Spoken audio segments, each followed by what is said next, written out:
lecture on the topic Understanding the Demand and Supply Channel of Earth Carbon Credits. Good afternoon to all. Am I audible? Yes, sir. Yes, sir. Thank you.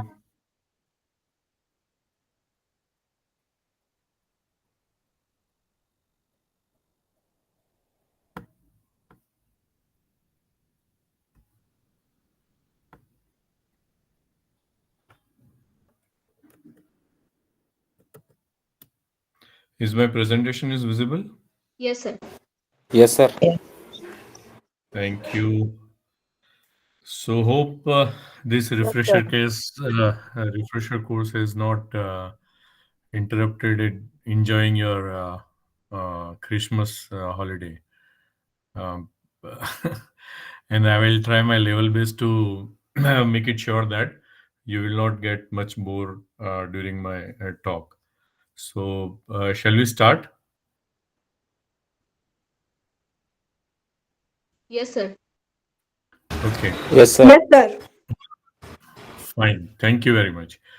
So, today we are going to discuss about understanding the demand and supply channel of Earth. The major reason why I have choose this topic for the presentation is that first that what is our basic demand that we are not much clear about it, and what is the supply channel uh, uh, means for fulfilling our own wishes from the earth. That is also very important to understand. So as a whole, today we will try to understand that what is the ecosystem services, what is sustainability, what is the new concept instead of developed country and developing countries, what will be the ecological debtors and creditors, and finally we will try to understand the uh, carbon credits, right? So as I said, first we will try to understand that what things we do have, because when we are creating or putting our demands in front of something, then first we have to understand that what we do have. Unless and until we don't understand that what do we have, all demands are cannot be justified, right? So is my slides are moving? Yes, Is sir. there anyone? Okay. So it is now things we do have. So exactly what we do have and what we need to put as in demand, that we have to understand. So my first line is, if we have food in our refrigerator, clothes on our body, and a roof on our head, and if we have a place to sleep, then we are richer than 75% population on the earth. Because my friends, nearly 75% people on this earth neither have a refrigerator no, nor have enough clothes to put on the body. And it is a dream for them to have a roof on their head and place to sleep. They usually sleep anywhere they get some space. So feel ourselves as a reacher or a rich people among 25% of this Earth's population. We are definitely richer among more than 75% people. Uh, if we have few money in our pocket, little maybe, and can go anywhere we want. Anywhere doesn't mean that world trip always. Even if we can go by walk to the street nearby our location and can eat something or can spend some money, then of course we are among 18% wealthy people of the world. Uh, every week, nearly 1 million people dies just because of illness. And we all have faced and experienced this during Corona. We are fortunate because we have participated in refresher course. We are still alive. So we are fortunate that we are not among these 1 million people, those who dies every week. And the most important part is, if we can understand and listen this talk carefully, or else the purpose of keeping the refresher course of environmental science and able to understand the concept, then definitely we are fortunate than the 3 billion people of the earth. because 3 billion people of the earth is mentally retarded. They don't understand what is going on. They generally follow blindly. They don't use their brain. So according to survey, nearly 3 billion people of the earth are mentally retarded, and we are not among that. We have to prove at the end. And this survey is not a simple philosophy, but this survey is taken by UNEP in 2004. In addition to that, we have to understand that what will be the scenario up to 2032. If we see the population, then population growth will be, of course, will be stagnant or not that much high as it was in the last century. So we'll be, of course, fortunate to have a control in population growth. If you think about uh, GDP per capita, then we are at present trying to increase the GDP, but unfortunately, we may not get the target per capita. GDP per country, if you think, then also it will be declined. We will justify with the reason why it will decline in future. The food demand will be stagnant because population rise will be there, not that significant, but still population rise will be there. So food demand, of course, will stably increase. The satisfaction to the hunger, of course, we can achieve a little. We can supply food to more people, and then the hunger ratio will be down. If you think of equity, then of course equity will goes down the line. Energy demand will increase. Water scarcity, of course, water scarcity will be increased. Carbon emission, my goodness. If we are really an environmental lover, or we call ourselves as a good wisher of environment or Mother Earth, then this is the a red a red alarm for us. Carbon emission is going to increase by 2032. Sulfur emission is also going to increase. The forest mass, which is the only source that can control the emission of carbon by carbon sequestration.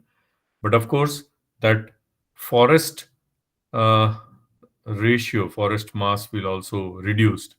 Toxic waste, my God, toxic waste is going to increase like anything because we all have, of course, in 21st century, we have promised the world through green chemistry, and we have promised that will not introduce much toxic chemicals into the atmosphere. But unfortunately, we could not able to make our promises, and ultimately, the toxic waste accumulation in the different spheres of the earth, including the biosphere, increases. So all this UNAP data, including what we have and what is going to be there in 2032, it all dragging us towards the alarmic situation. And ultimately, we have to understand that what we can do. So to make it very clear, people may counter me, like participants may counter that currently we are experiencing economic growth, and I am talking that in 2032 or maybe after 2032, our GDP will decrease or the overall productivity of the earth will decline. At present, we are seeing that poverty reduction is there. But how far we can sustain this reduction, that is again a questionable. We are improving the welfare. That is all we are experiencing today. But my counter argument to these people is if we see the data, then forest cover, particularly in tropical zone where we have the most dense forest, is cutting faster than it can regrow.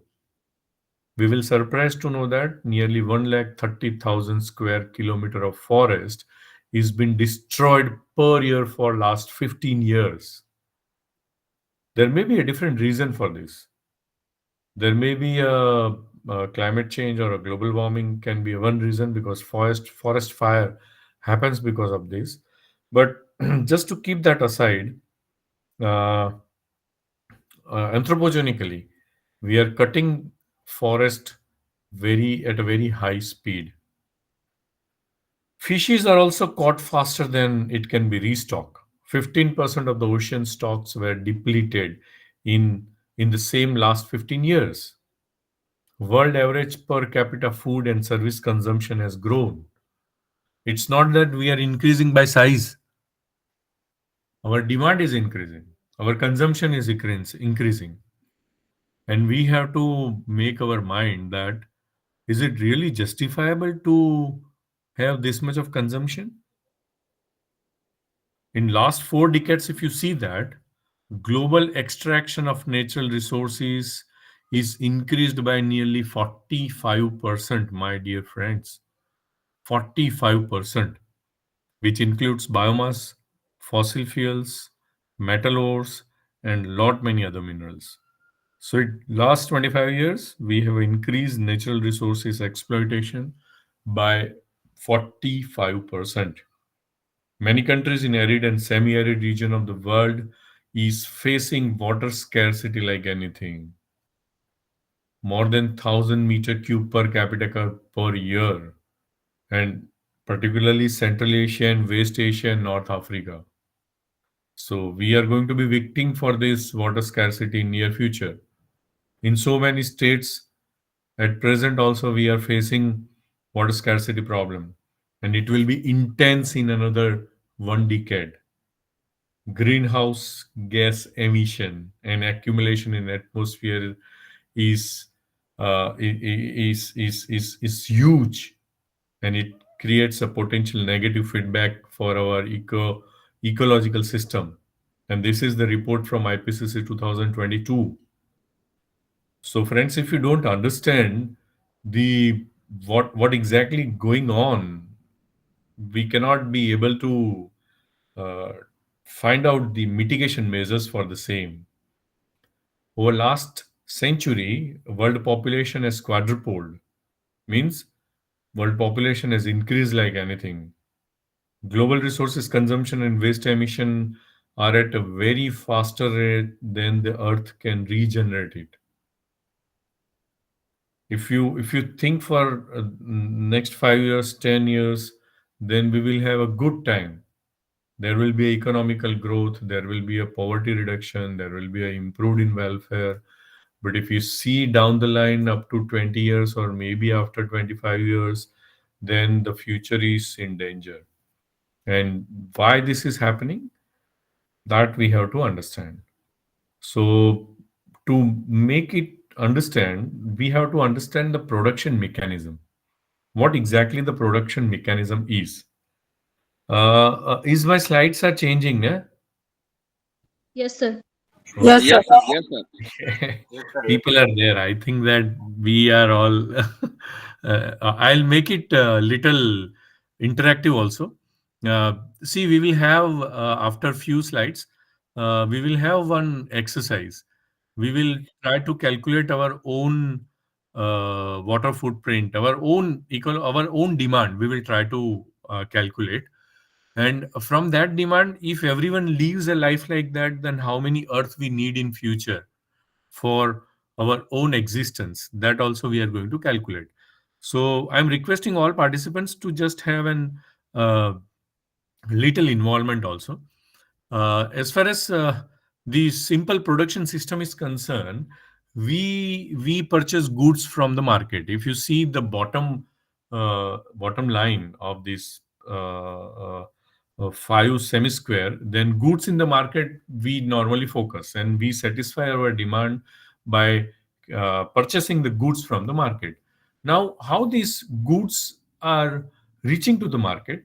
It reaches to the market from the distribution center. To the distribution center, it comes from processing plant.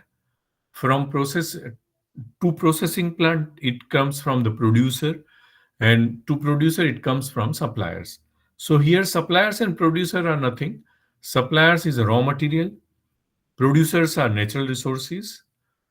And keeping these two things into our mind, raw material and natural resources, processing plant process the raw material and natural resources and making goods. These goods reaches to distribution center, and goods will ultimately goes to the market. So this looks very simple, isn't it? It is very simple. Only five-step mechanism of production is there, but this five-step mechanism of production is such a complex. You can see now. If you see and focus this slide of presentation, then the raw material excavation process, example mining, it needs a lot of machinery, it needs a lot of fossil fuels, needs a lot of transportation and all.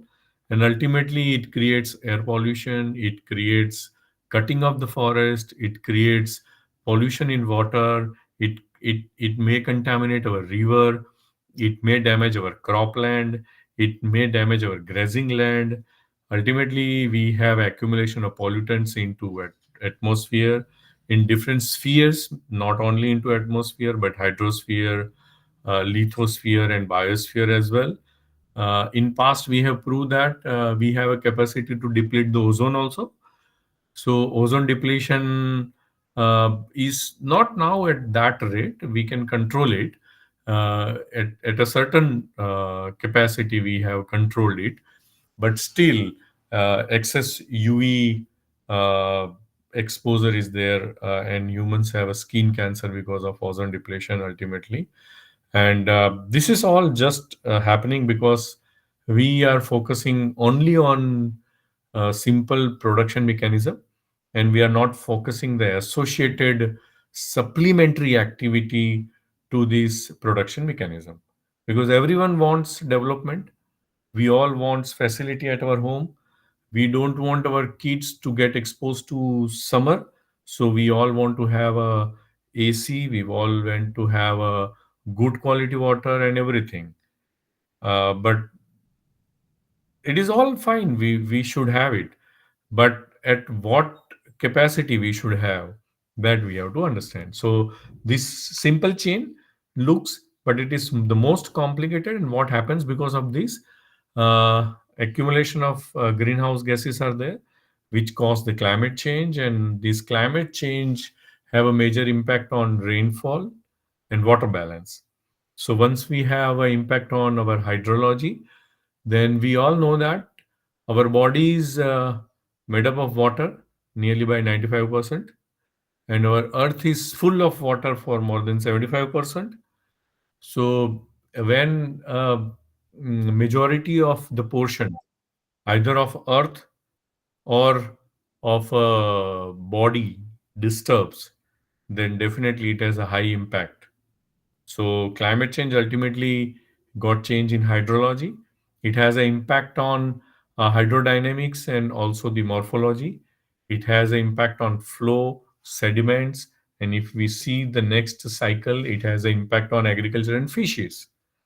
So when we have an impact on agriculture, it have a direct impact on our food.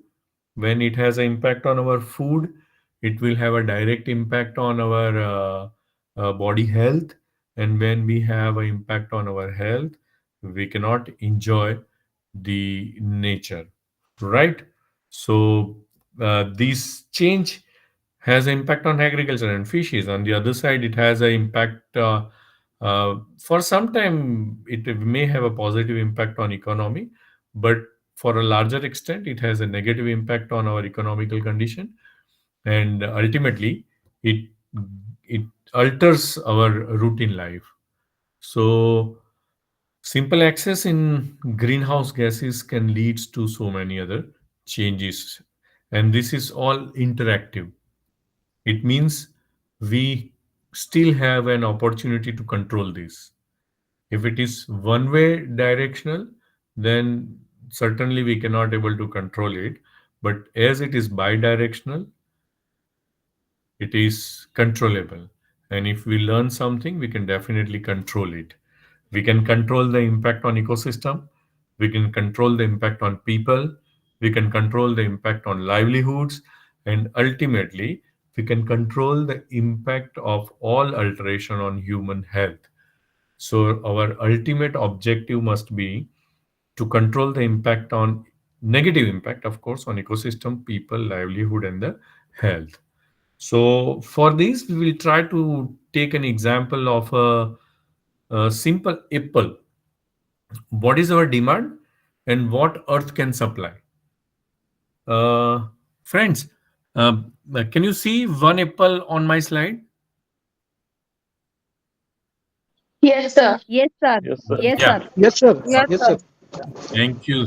Yes, Uh, sir. so this is only one apple, right? And we all are suppose feel that we are hungry, and we are extremely hungry. We are not simple hungry. We want to eat something, and we have only one apple in our house, and we are so many members in our house. So what happens? A mother cut the apple into four pieces. Now we feel that okay, we or at least one piece that we can have from this. But out of these four pieces, the three pieces are ocean. Means three pieces will reaches to somebody else, not to me. Only one piece of apple out of four piece will be there for my family, because here when we are talking about one apple, then it is for the complete society.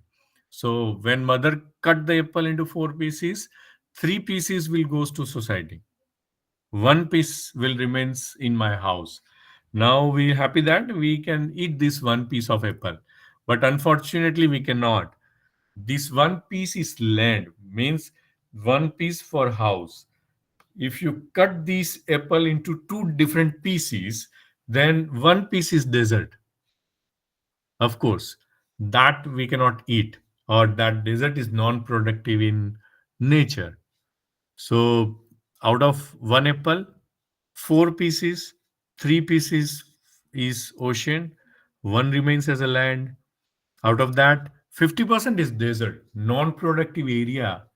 Still, we are very much hungry. We want to eat this small piece, but this small piece is not also in my fortune. We have to cut down this small piece again into four different pieces, and one is no, my friends. That also will not reach to me.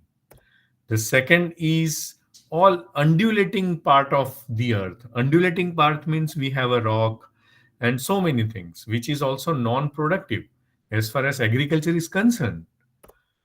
The other one is mountain. Of course, we cannot go for agricultural activities, exclusive agricultural activity, rather I can say, in a mountain. And see, from one apple, four piece, three pieces apple, remaining one piece is land. Out of that, 50% desert, remaining one piece. Out of that, three portion is non-productive for me. Now, smallest piece of an apple is there for me. But friends, the smallest piece is for the development of buildings, is for the development of agricultural activity, is for the development of industry, and is the development for the recreations. So if we have a 32 pieces of a same apple, then only we have a 0.03% of the land for use. And out of that 0.03% of the land, my friends, we are more than 8 billion people. And for these 8 billion people, if you think for my country, then how can we go for the match in supply and demand? We have a huge demand. We have a huge demand. And we have very small supply. A 32nd or 32th piece of a single apple. If you think for India, out of world's total land, we have just 2.4% of the land. Still, we want to become first in production in the world. We have only 0.000, dear, 0.00072% of the area and supporting the world largest population.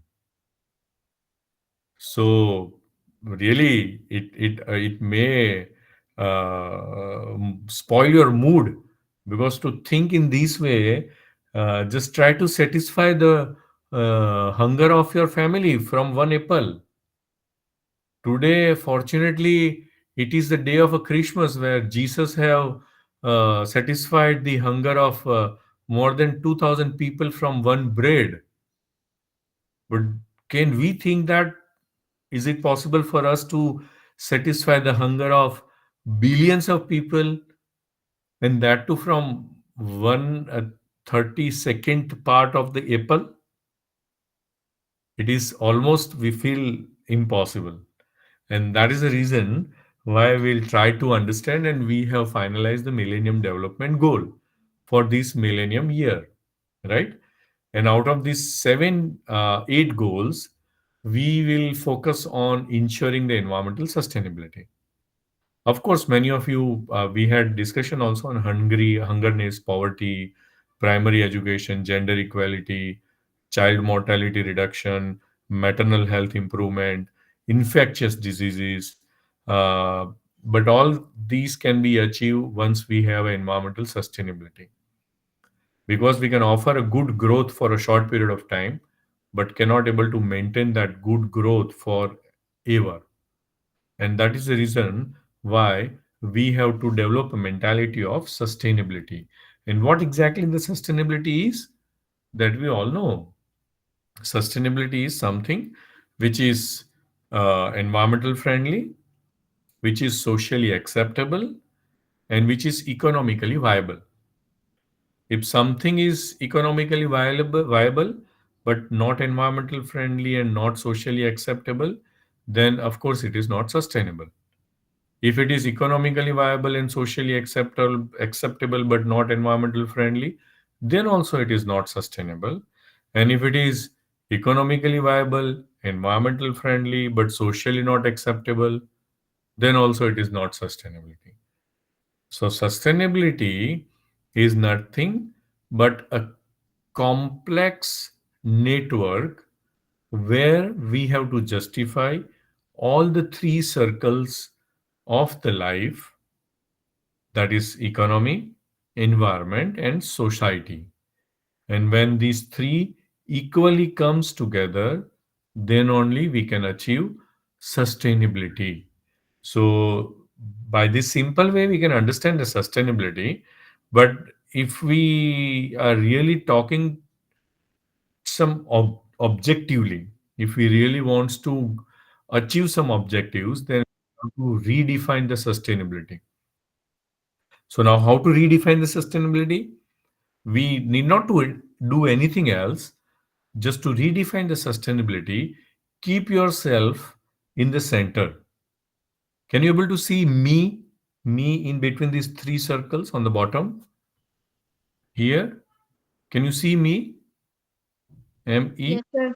Yeah. So if you can Yes, put, sir. yeah, if you can put yourself here, then only you can understand the sustainability better.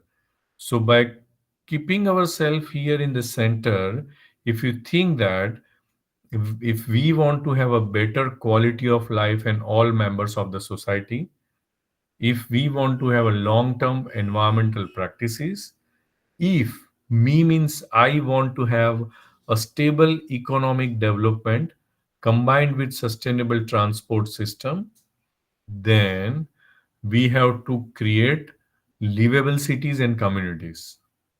We have to create social inclusion, bring economic perspective. We have to create business practices with low environmental impact, right?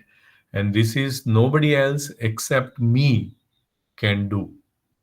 So when we are talking about redefining the sustainability, try to put ourselves exactly in the center of the three circle of the sustainability, that is society, economy and environment. And keeping yourself in a center, try to understand my few next slides.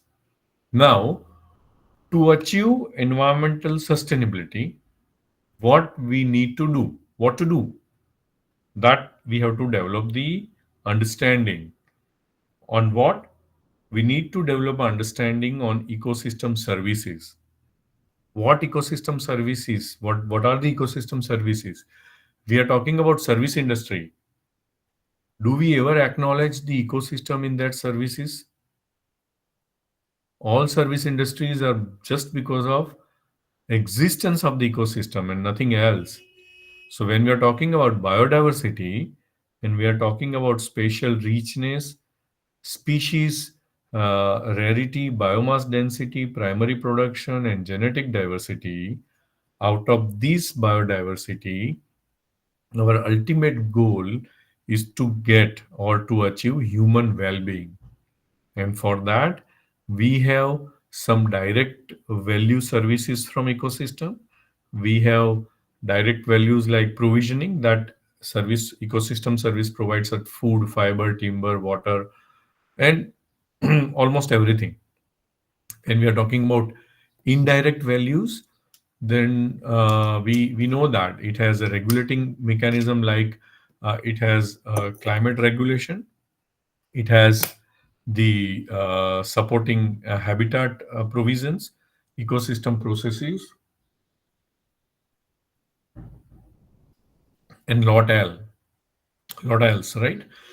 So direct values, a few indirect values like regulating and supporting services, and existence value. Existence value means all we have a proud on our cultural habits, and that cultural habit prouds is just because of ecotourism, spirituality, ethics, and all.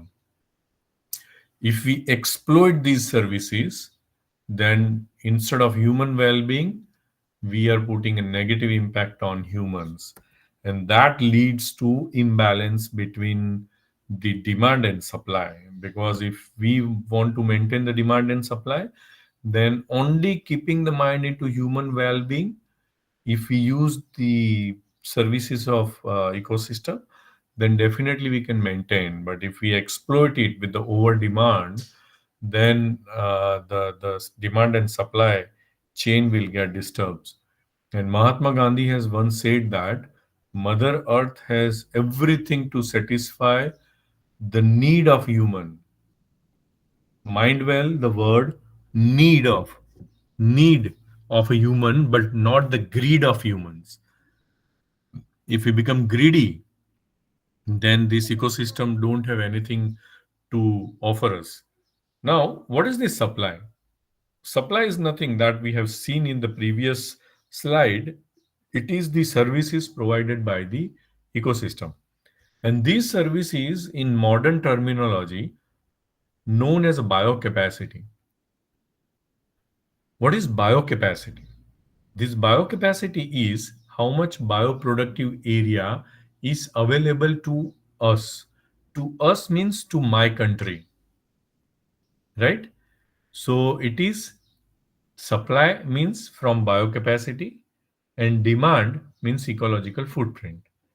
Ecological footprint is nothing but how much bioproductive area do we demand. Say for an example, a simple example, that if my family have a 10 members, and if I want to have 50,000 rupees a month to satisfy the demand of my family, and if my capacity of generating the economy is only 40,000, then I am debt to the 10,000 rupees. Ecological footprint means how much area that we need or do we demand. So as for my family members, if the need is 50,000, if my bio capacity, if my eco capacity, ecological economical capacity is just 40,000, then I am 10,000 negative to the demand as far as supply is concerned. And if, say for an example, my economical capacity is 60,000, then I am 10,000 plus to it. So keeping these economical balances, just try to understand that what is biocapacity and what is ecological footprint. So to go into deep about this, what is happening now in Wagrel, in his PhD, and on a title with Harmony with Nature, he published that uh, what happens to biocapacity and what happens to ecological footprint. When we are shrinking our biocapacity credits, means maybe because of water scarcity, because of climate change, maybe because of soil degradation, our biocapacity or bioproductivity is reducing. And at the same time, as the population increases, our greed is increasing. All we want to have equal status, all we want to have all goods in our houses, our our demand is increasing. So increasing ecological and social instability, and the gap between these two will increases. So economical prosperity and resilience in the new era of biocapacity constraint will always create a negative impact by reducing the biocapacity, and on the same side increasing the biological or maybe a ecological footprint. So what happened in last 40 years? We are not exactly 40 years, but as we have seen in first and second slide, in last few decades, if we see that we are emitting the waste 40% faster than the Earth's re-establishment capacity. It is not we are talking about only plastic or non-biodegradable waste, but it is we are talking about even a food waste also, even agricultural waste also.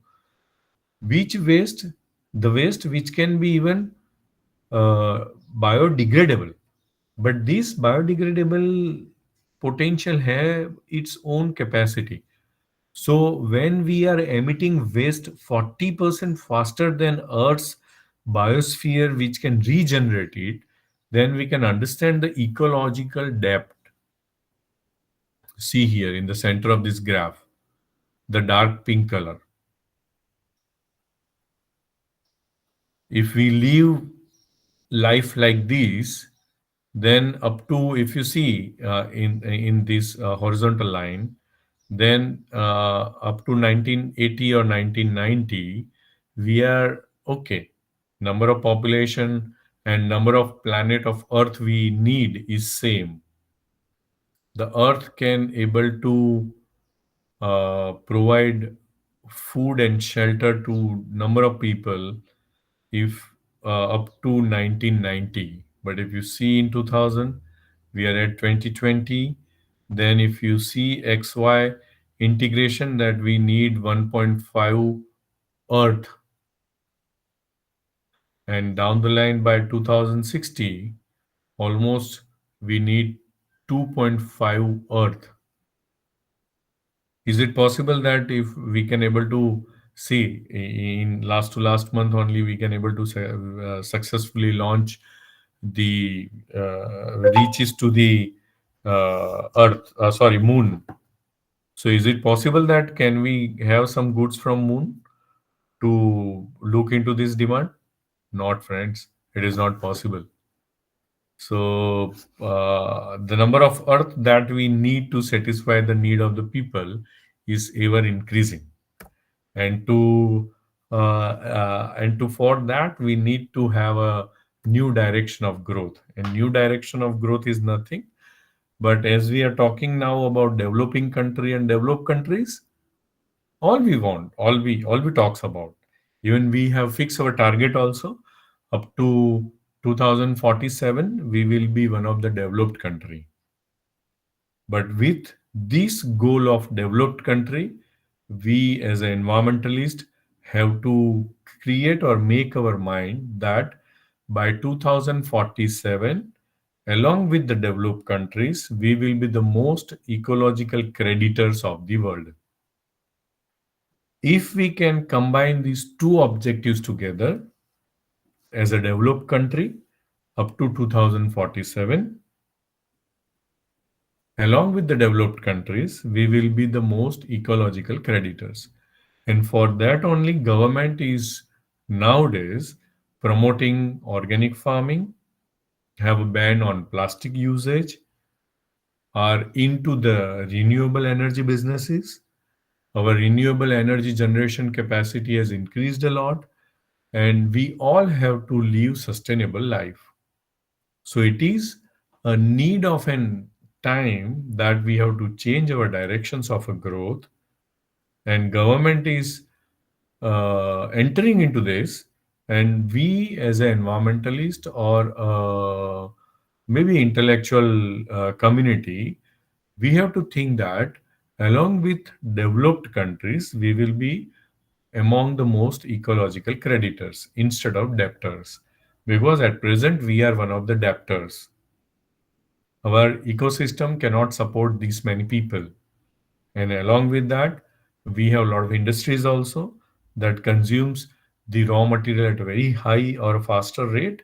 And therefore, we have to understand the definition of ecological creditors. And ecological creditors, that all we have understand that ecological creditors is nothing but the residents of ecological creditor countries use less ecological services than are available within their national border.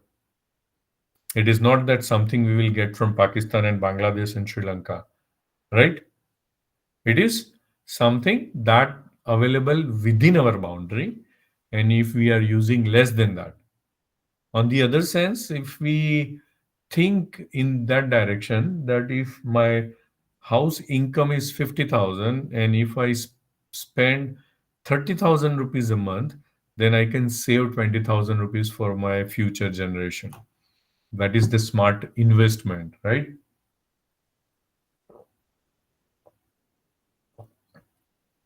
So all we are smart. So definitely, we'll go for the conservation rather than spending whatever we are earning in terms of ecological resources that we have. And ecological debtors is nothing to make you understand about. But if we are our earning is 50,000, and if you are spending 70,000 rupees using credit card, then you can use your credit at present, but in future you will have a lot of interest to pay, and hence you will be debtor future. Your SEBI ratio or credit will reduce. Nobody will offer you a loan also. So it is always better to be ecological creditor than the debtors, and we are smart enough to become ecological creditor than the debtor. So what to do that? What we need to do to achieve that? So just need to shift our focuses. Uh, at present, we have environmental impact assessment studies to grant the establishment of any industry, and from environmental impact assessment, in future we have to create awareness for ecological footprint assessment. Ecological footprint assessment, this means how many uh, water footprint we have, how many carbon footprint that we have, and all about it, right? So from EIA to EFA. And one most powerful thing is, when we are talking about ecological footprint, the value can be used for sustainability measures is nothing but ecological bottom lines. And these ecological bottom lines is nothing but ecological quotient. And this ecological bottom line is also denoted by indicators of sustainability. What are the indicators of sustainability? If we can able to fulfill all our demand in 1,000 liter of water per day, then as per our own sustainability performance index of the country, 1,000 liter per day for 5 member family is enough.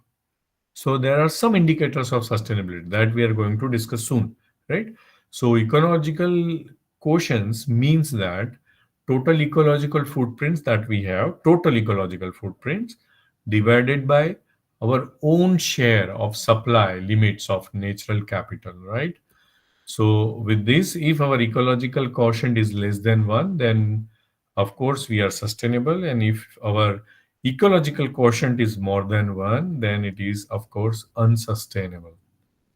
And if we are towards unsustainability, we have to turn back, and we have to walk back towards the sustainability.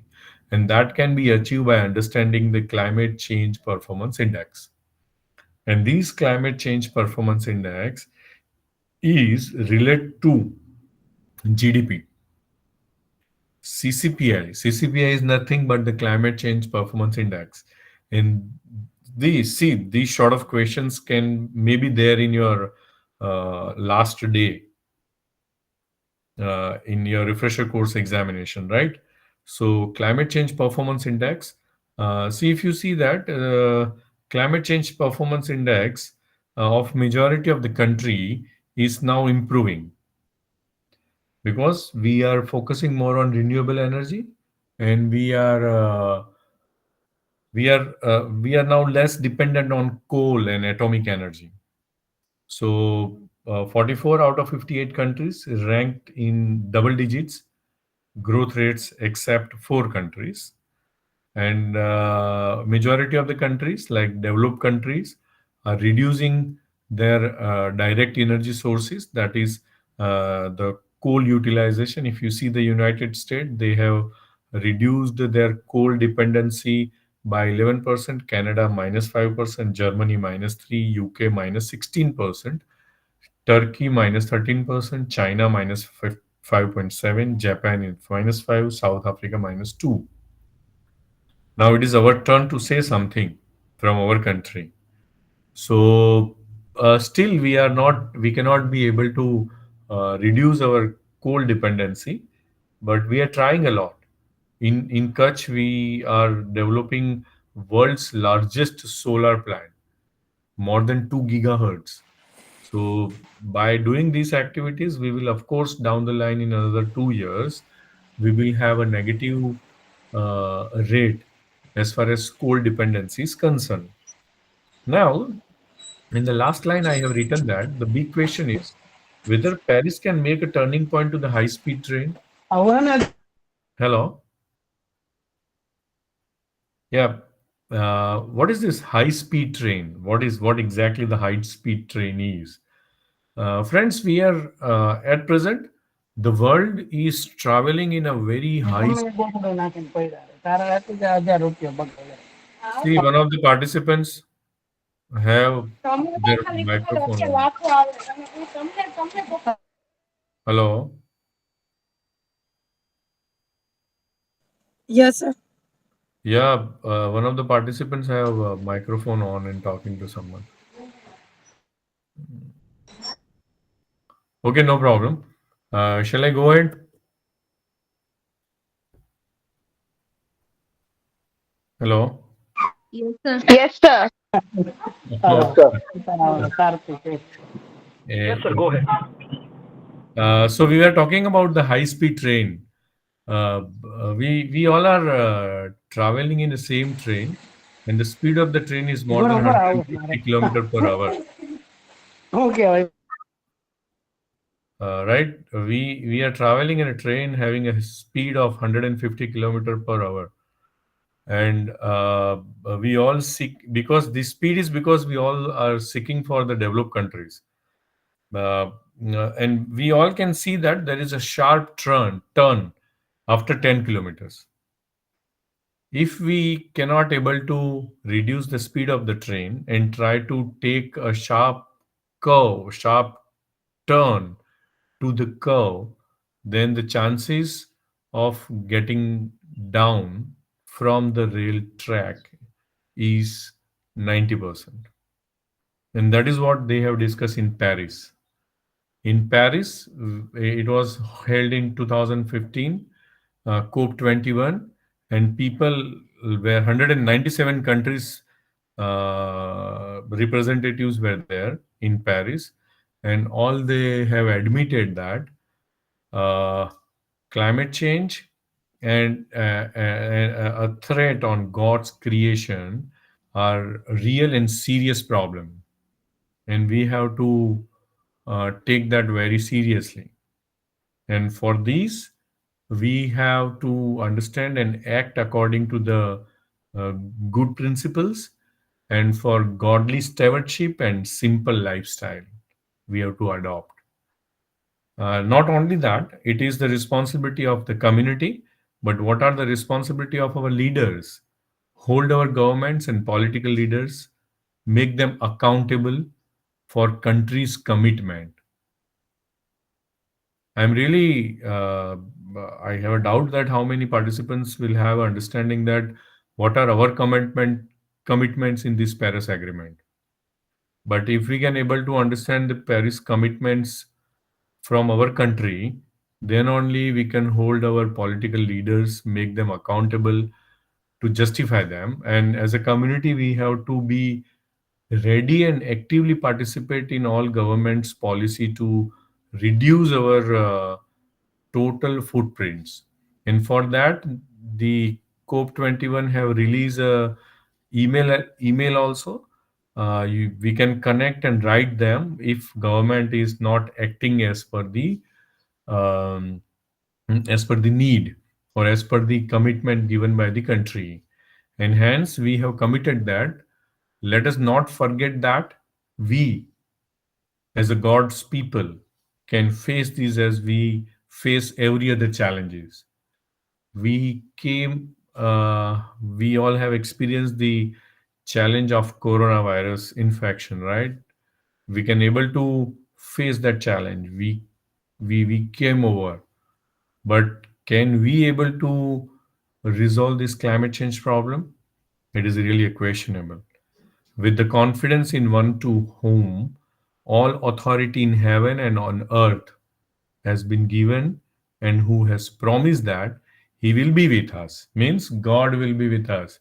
It is not that India is a godly country, and that is why we I am using these words, but these words are into inverted comma written by 197 countries together in COP21. They have admitted that we are the God's people and God is there with us to fight against this climate change problem. And ultimately, God will help us to come out from this problem. And therefore, we 197 countries to save or conserve the God's creation, right? Hence, we have to adopt the philosophy of mitigation and adaptation rather than services. And so we have to become evangelical community. Evangelical community means a supportive community.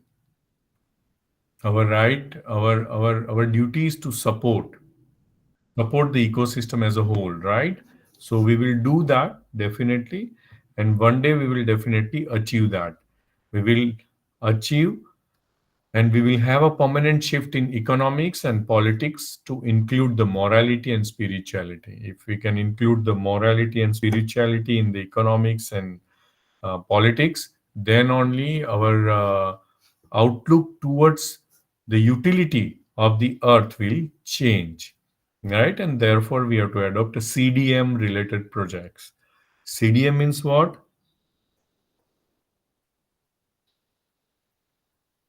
Hmm? CDM is, of course, fine. Uh, CDM is nothing but we have to have a, a good, sustainable project where we can have a credits rather than debting activity, right? So in 1961, most of the countries are creditors, but at present, if you see that uh, after 2005, most of the countries are bio-debtor. And still these green colors in 2022 is reverse. If you focus on India and China's map, the US map, the few portion of Russia, Russia is smarter. They have the largest part. South Africa, South America. The future in is in their hand because they have their high biocapacity and we have no biocapacity. Even the Australia also. So therefore, from any of the participants wants to migrate permanently from India, they can think of having a biological creditor countries. Don't look into their development, but think to have a biological creditor countries. So your kids' future will be more safer than any other countries, right? So here, if you see that all we are going down, and the ecological footprint of humans is increasing forever. And hence, we have to focus on the five major factors: per capita consumption and the resource efficiency. So, if I know the per capita consumption divided by the resource efficiency, then we can understand the per capita ecological footprints. And if we calculate, if we means if we multiply the area that we have, this 0.00072% is, if you remember the story of Apple, this is the area that we have out of total Earth area. Then the bioproductivity of our region. So multiplication of area by bioproductivity divided by the population. We are 1.429 billion, and then only we can understand the per capita biocapacity, that is supply. So my friend, if this gap between this demand and supply become vast, then it is impossible to meet. Can you see the one feeding bottle here? Hello? Yes, sir. Yes, Yeah. sir. So try to understand that we are more than 8 billion people shucking the nipple of this bottle, and we have only one supplier, that is one Mother Earth. So what will happen to this bottle? We can understand. The milk inside this bottle is also limited. Of course, it has a capacity of a regeneration because it is a creation of a God, nature. So it has a capacity of regeneration. But our shucking capacity is higher than the regeneration capacity of the milk inside the bottle. And hence, baby will be hungry forever. And one day, when nothing will come out from this nipple, then we ourselves will destroy this bottle. So it will be like our greed will kill the hatch, and we lost the golden egg. So if we can able to satisfy ourselves in one golden egg daily, then definitely we can save the hands, right? And that is the reason why I try to understand the demand and supply, the sustainability, and the waste generation cycle. Now I told you to have one exercise. So I think after 1 hour's discussion, I have put some questions here. If you can able to read these questions, then try to answer these questions. The questions are related to our water, food, land, and all, our energy utilization. There are five questions here. The first question I'm just reading out. My shower means how many, like a bathing habit, typical in a day. If you take no shower, then put 0 points. If you take short showers 3 or 4 times a week, short daily shower, long shower, and more than one shower per day, then put the point here. So that is question number one. Question number two is flushing habit to the toilet. When I brush my teeth, what should I do? Let the water run or use only when required? How many water saving toilets we have? If we have a water saving toilets in our home, then minus 20 points. If we flush with very high majority in our Indian houses, we every time we use, we flush it. So we will have a 40 points here and zero here. We use low flow shower heads, then also minus 20. Then just to have a total of your water score. See, friends, we are trying to calculate the ecological footprint of our individuals, right? Then second is on our food. On a typical day, how many times we I eat? More than once per day, of course. Do I eat meat? How many times? Meat couple times. If I am vegetarian, if I am vegan, then what is your food habit? Just have a point here. Then, of my food is grown locally or is organic, then all my food is grown locally. Then if all, then zero here, and is organic, then also zero here. And if some of food, then 30, and if organic, then nothing need to put here, right? 30 or 60 or all, right? Compost my fruits or vegetables in my house? Then, if yes, then minus 20. If no, then put 60 point here. If all my food is processed, all 100. Food is processed, all 100 of my food is processed. If some 30, none is 0. Of my food as packaging, on a typical day, how much waste I do generate, right? So this is on food. So first score is your water score, second score is your food score, third is your transportation habit. On a typical day, I travel to school, college, or my office by walk, then 0, bike 20, public transport or a school bus 30, private vehicle or a carpool 100, private vehicle per student 200. Our vehicle's fuel efficiency, if it is 13 kilometer per liter, minus 50. If it is 11 to 13, 50. 8 to 11, 100.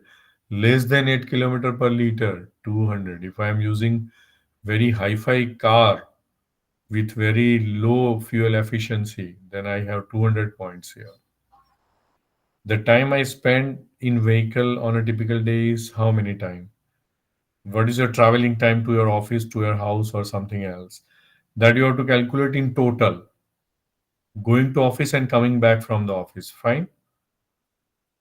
How big is the car in which I travel? By foot, of course, you will get some benefit, minus 20. No car, 20. Small, medium, large SUV. Number of cars in our driveway, less than one car per drive, one car per drive, more than one car per driver. Means do we afford drive? And number of flights I used to take per year. That also account in our transportation, and that transportation leads into our carbon emissions. Then the shelter, how big house I have. Single house on a large lot, sub area 50 points, single house, small lot in city 00. If I am residing in apartment, minus 50. Divide number of room per person we have at our house. We own a second or a vacation home also, then add some point into that. Our clothing habits. So first was about water, food, transportation, then shelter, then clothing habit. Clothing habit, how many time a day I change my outfit and put it into laundry. Maybe here I'm not a gender bias, but sometimes females have a higher point here. I am wearing a clothes, but nowadays even a male will have equally points here. I'm wearing clothes that I have been mended or fixed. Then minus 20, minus 20, 20. So if you can able to put your own score here,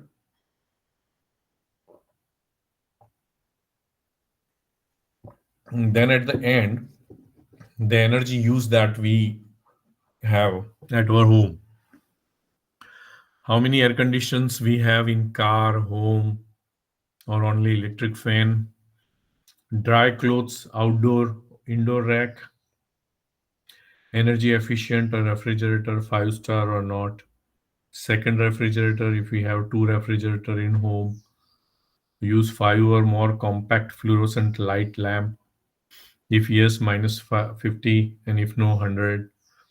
And with this, if on the other side, if you can see here, the emission per unit of electricity are estimated to be in the range of 0.91 to 0.95 kilogram per kilowatt for carbon dioxide. So friends, if see whatever kilowatt of energy that we are using at our home, by simple looking into your electrical bill, if you can calculate that how many units of electricity that you are consuming, then just multiply by 6.94 to that unit. That much of carbon dioxide we are emitting per month. Divide that much of emission by number of family members, then you will understand that how many carbon dioxide you are emitting. And hence you can calculate that how many trees are required by your family to neutralize that carbon dioxide emission. Unless and until we don't understand the economy of ecology, we will fail to achieve sustainability. We can talk about sustainability, but we cannot achieve, my friends. The other stuffs like garbage, how much garbage that I am producing, how many recycling habit I have, reuse, repairing habits. In my home, do we have how many numbers of electronics items, computer, TV, stereos, and all? Equipment is needed for typical activities. And final exercise of this is, see, I'll may share this with the organizer. You can calculate your own score. Just write down here the grand total of all. Just divided the ground score by 300, and whatever number that you will have, this many earths is required by you to satisfy your need. So with this simple exercise, we can make our student also understand about how many earth that we need, right? So at present, if we follow India's lifestyle, then just zero point 0.4 earth is required. Even South Africa have a high consumers lifestyle, and if we follow South African style, 1 earth. Go to United States, 4.5 earth is required. Now we all want to have a copy of United Nations, United States. So if we all copy United States lifestyle, then we must have more than 5 earths to live in. So please don't do that. And with this, just one case study, quick case study, we will take care. As we all know, this all exercise is just because of carbon emission and neutralization habit. And as we all know that carbon emission and carbon neutralization is the most significant activity on this earth, because that is the key uh, problem of creating the climate change. And carbon settlement can be happened only through photosynthetic activity. And why we are going every year a huge plantation practice? Of course, we don't maintain that plantation, but plantation is needed for settling the carbon dioxide, right? And we all know that carbon credit is achieved only by photosynthetic activity, and this photosynthetic activity will help ultimately. We have two types of system: aqua system and terrestrial ecosystem.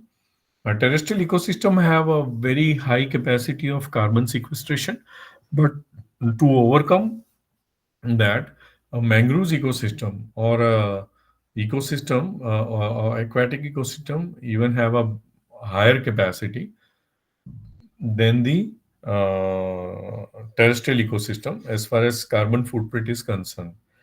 And so now here I have presented that one Tata CGPL means all coastal industry have a, obligation towards environment. So the coastal industry has to go for the plantation of the mangroves and maintain the coastal habitat. So one company from Kutch, Tata CGPL, that is Tata Thermal Power Plant, Tata Energy, uh, it is located in Mundra, and they have gone for 1,000 acre of mangroves plantation. And these 1,000 acre of mangroves plantation was in terms of carbon sequestration and carbon credits. The Kutch University has taken a part into that. It is a simple exercise. If you see here the mangroves, this is the real photograph of a mangroves. See here, the mangroves are small juvenile mangroves, and this is the root system. These root system are, we all know that mangroves have a typical root system. That root is coming out of the soil for breathing, because normally mangroves grown in a subtidal region or a muddy region, right? So where this root system don't normally don't have a respiration within the subtidal region, so that root comes out from the soil against the gravitational force, and it is coming out. So respiration is very high, the root network is also very high, and that is the reason why these mangroves are typically protecting the soil erosion near coastline. So this is the ground level, and above the ground it is known as above ground biomass. Below the ground it is known as a below ground biomass, and when you're talking about soil, it is a soil sample, right? So we have equations. These equations are nothing but the allometric equation, and these allometric equations are helping us to calculate the biomass, because biomass can be calculated by uprooting these mangroves. But once we uproot the mangroves, the whole purpose will gone waste. So in we have to calculate the biomass, and this indirect method of calculating the biomass is allometric equation. With this allometric equation, the diameter of the girth, the height of the plant, and the canopy of the plant will help us to estimate the amount of biomass. So this is how we can calculate the biomass. And there are very good published papers are also available. And organic carbon can be calculated by Wakely-Black method, spectrophotometrically. The total carbon stock can be calculated by total above ground biomass, total below ground biomass, and soil carbon. And this can be calculated kilogram per hectare. So this total carbon stock biomass, 40% of the biomass is normally a carbon, right? Then the carbon stock of the project can be converted into total area. So we can calculate it per hectare, multiply by total hectare of the area. So we will have an understanding of the area. So now I'll show you. It was 1,000 hectare of area is 1,000 acre. Sorry, hectare. I'm sorry, hectare. 1,000 hectare is planted near Kantiajal. This is the Kantiajal near Bharuch. This is estuarine habit. So here this estuarine mangroves are there, freshwater intact is there, and this is a good sign of a site for a mangroves plantation. So this plantation site is divided into this. Each site will be divided into different grid size of a plot. In each plot, we have to calculate the number of mangroves, and from these number of mangroves, we can calculate the biomass of the each site, calculated by number of grid we have, then convert that into the plot area, and that conversion into total area. So plot 1, plot 2, plot 3, and plot 4, dry biomass, soil carbon, plot-wise carbon sequestration, and ultimately total carbon sequestration. And this is carbon in tons. Now we are looking for carbon dioxide equivalent, not carbon. So as I discussed earlier, CDM is nothing but the clean development mechanism. So this CDM mechanism says that if we go according to CDM, then one CER is certified emission reduction. So one CER is equals to 1 tons of carbon stock. It has a good international market, and nowadays neutralizing the carbon is one of the very good agency. It's a good overseas business. So CGPL may have a 2,190 CER, converting the carbon stock into the carbon dioxide, because here we are talking about carbon and we are trying to understand the sequestration of carbon dioxide. So as carbon is a unique atom, carbon dioxide is a mixture of two atoms, carbon and oxygen. So ratio of carbon dioxide and carbon is 3.67, because atomic weight of carbon and carbon dioxide, if you go for the ratio, then it is 3.67. So if you multiply 3.67 by certified emission reduction of any company, then you can get a carbon dioxide equivalent. And now this equivalent, this storage is per year. Because say for an example, your plantation is 10 years old, And if you have a biomass calculated at the end of 10 years, then just divided the total biomass by 10, then you will calculate per year biomass. So, say for example, per year biomass, if you are calculating, then you can easily calculate the carbon dioxide sequestration per year, right?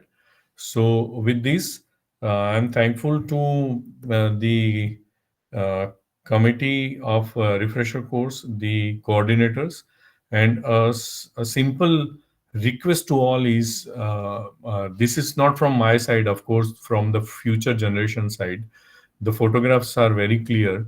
They are urging us, they are requesting us, let me leave, means let them leave.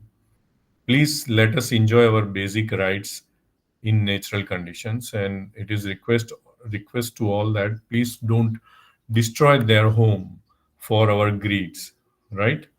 So with this, thank you very much. I hope that I haven't bored you too much. I tried my level best to keep it as simple as possible. Very Uh, nice, sir, and excellent, sir. if anyone have any question, please we can discuss. Or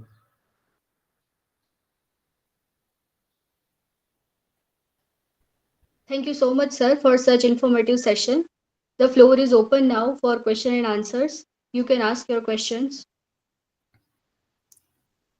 see, my last request is try to calculate at least water footprint or carbon footprint of your students. So every year they have an understanding that how many carbon they are emitting, and they will try to calculate the budget. Uh, they understand the economical budget, but let them understand the ecological budget also.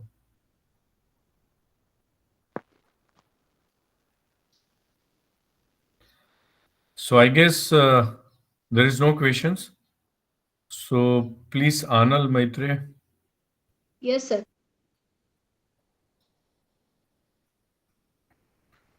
So I think we can conclude this. Of course, sir. Okay. Thank you all. Thank you, sir. Thank you. Thank Thank you. you, sir. Thank you so much. Yeah. Thank you, sir.